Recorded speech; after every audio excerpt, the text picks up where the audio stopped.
and we're back. Once there was a man who couldn't sleep. The doctors couldn't help him, all the medicine he tried didn't work. Nothing could get him to sleep. Finally, in the end, out of sheer frustration, he came to a temple where he met the head priest. He told the priest about his condition and begged him for help. The holy man said, "Oh yes, this is very easy to remedy. Just read the Srimad Bhagavatam." The man went back home. He got himself a copy of the book and started to read. Almost immediately the man passed out right there on the spot and slept for 12 hours straight. When he woke up, he was completely amazed, and quickly he returned back to the priest. On meeting him again, he told the priest, "You are a great saint. I want to become your disciple." So the man was unable to access the real wealth of the Bhagavatam. He was merely happy that he could now sleep nicely. He considered the priest his guru for fulfilling his desires. But he remained bereft of the real wealth of the scriptures.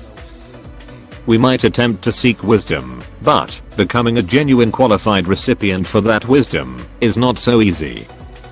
The insomniac was not qualified to take the wealth of the Vedas. Similarly, we exhibit an air of sincerity before the Divine Master and make claims that we aspire for the higher values and virtues that are contained in the sacred texts. But really, all we want is liberation. We want freedom from suffering.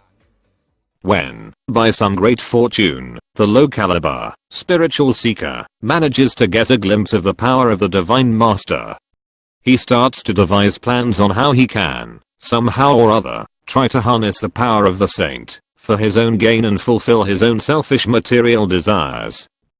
And this is why the realized masters will often go out of their way to remain hidden from the materialists and the unqualified. I saw many times with my own spiritual teacher. When big businessmen and politicians would come and see him, he would play a certain role. He would take on the persona of an old man consumed with old age. He would sing the glories of the politicians or businessmen before him, and they would become very happy and leave to go about their business. At other times though, when he was with his disciples, he would spring to life with more energy than a playful child. He was as sharp as a razor and could cut any argument. Yet, with some, he would display forgetfulness and old age. All this was to protect himself from materialistic people. Once, a young man came to Maharaj and asked for instructions. Maharaj told him, "Go away and enjoy the world and come back when you're ready." That man became very happy and declared, "Oh, Maharaj is a great saint. He has given me some great advice."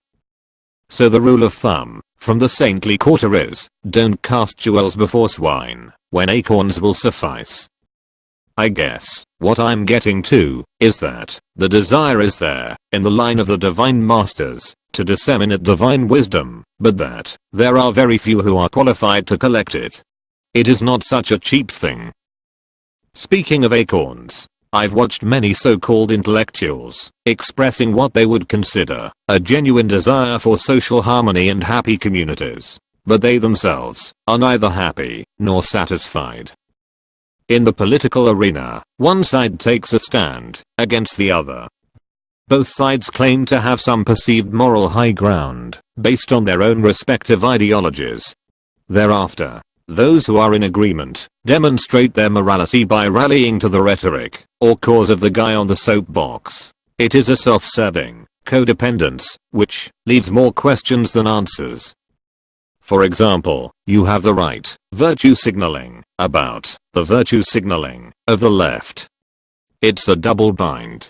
If we can take assistance in our search from the Vedas, however, we will find that so many solutions have been painstakingly presented.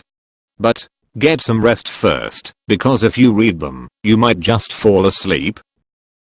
Cat, Sat.